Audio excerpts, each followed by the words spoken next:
One of the things I freaking love about boutique fitness is the term winner effect and the term halo effect, because a coach has got to learn what these are in order for them to succeed in their given field of coaching.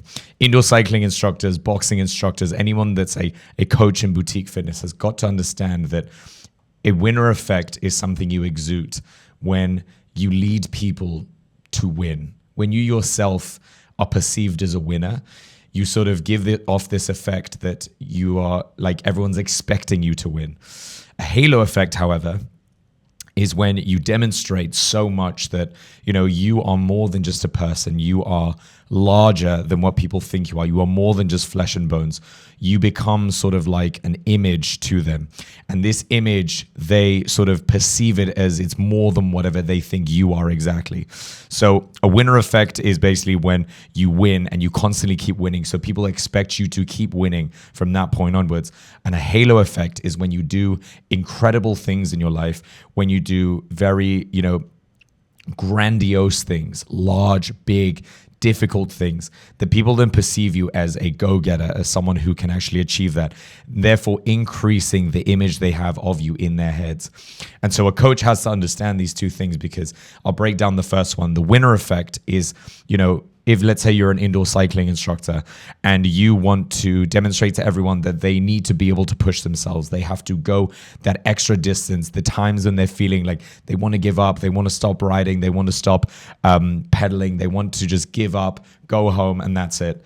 It's like the instructor has to demonstrate why winning is important. And then they also have to lead by example as to how they're supposed to win in those moments, what they're supposed to say to themselves in those moments of pain, in those moments of growth.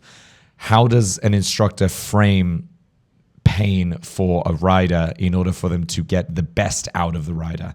How do they push themselves going further than what they thought they could? How does an instructor get someone to do that?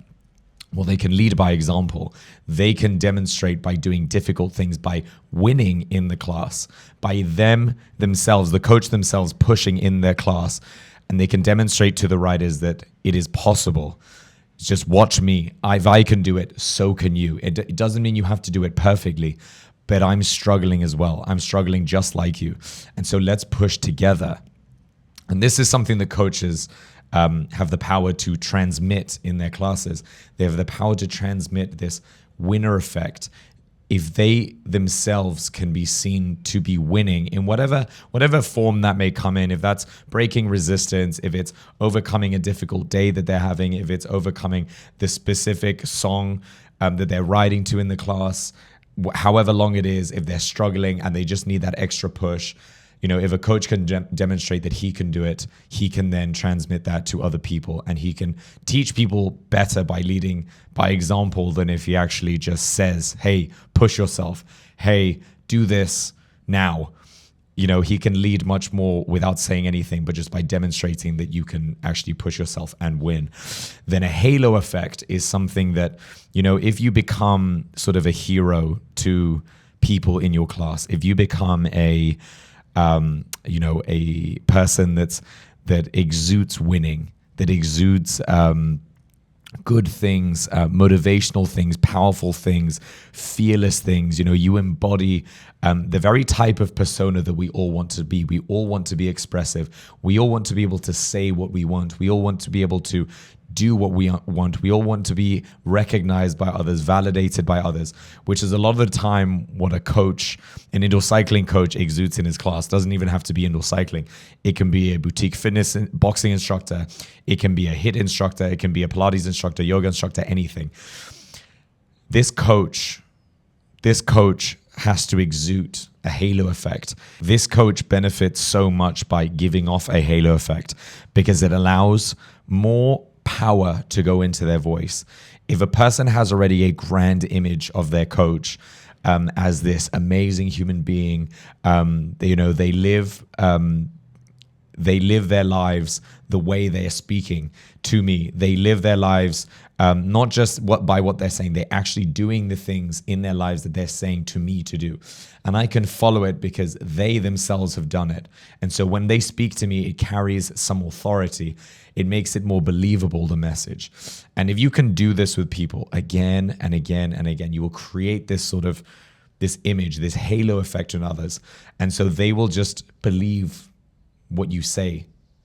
And they will just give validation to what you're saying. They will believe what you're saying because you are trying to do something they want to do, except you've already done it. You've demonstrated that you could do it. They want to be able to do it. And because you've done something they want, they look at you as sort of their hero. They look at you as someone larger than what you actually are. And so they'll trust you more. They will give authority to the things you're saying to them. They will believe what you're saying to them. You'll develop this trust between you and them. And it's really, really powerful because, this is sort of everything that you need when starting a business. This is everything you need when you want to have contacts for people that can help you in the future. This is part of living your life, is building trust with other people, building rapport with not just clients, but other human beings throughout your life. And, trust is something so thrown in the wind nowadays. It's very hard to trust what someone's saying because you don't actually know if they're promising you things. You don't actually know if they mean what they say anymore. And so having this halo effect or having a winner effect as well, both of these things is so important in the world of business, in the world of just living your life, especially in the world of social media, because so many people sort of display an image of themselves that they're not really living this life that they're portraying, but they are portraying it very, very well. They're marketing it very, very well on social media. And so people tend to believe these people on social media, but then when they actually meet them, or when they follow their program or they follow their course, which isn't actually truth that they're putting into the course, or like real essence, real stuff that will actually help them in the course. It's just stuff that they feel like will sell and make a lot of money because they're telling people exactly what they want to hear. And so people will buy these courses, and when they meet these people, they suddenly realize that there's actually no substance there. This person actually doesn't mean what they say. This person doesn't actually do the things they say they're saying that they do. Whereas in that moment, you have an opportunity to create this halo effect, to show like, no, I mean what I say. I am who I say I am. I'm doing the things I'm telling you to do. I'm not telling people to do anything I have not been willing to do or have not done myself. Having a winner effect and having a halo effect is a really awesome thing. And it's really important for coaches to understand, because this is something that we give off in every single class. This is something that we push to riders. This is something that we like to share with other people in our classes about how they themselves can change their lives, and they can be more than what they think they can, and they can follow someone who means what they say and carries authority in the field that they're talking about. A lot of coaches nowadays, they feel like as soon as they start as a coach, they just immediately have to have this winner effect, halo effect. And so in order to validate themselves, they try to sort of portray someone who has a winner effect or a halo effect. But the problem with this is that people can almost always see it right through someone who's putting it on or someone who actually has it. Because if you're trying to put it on, it means that you obviously do not have it. And if you do have it, it's not something that you even care about demonstrating, because you're so comfortable with being yourself. You're so comfortable with who you are and what you're portraying that you will naturally just give it off. And it's not even something that you can give off. It's something that people give to you. It's something that people just validate for you as you live your life, as you live in your truest self, as you act on the things that you speak about, as you sort of break the resistances you have to transforming yourself every single day. This is something that's given to you by other people. And so coaches out there who have to sort of give off, they have to validate themselves by selling an image of themselves that is not really real yet. It's not something that you can just say I have, or if you don't have it, because people will always see right through it, especially if they meet you and they look you in your eyes. They can always sense like, there's something wrong with this coach.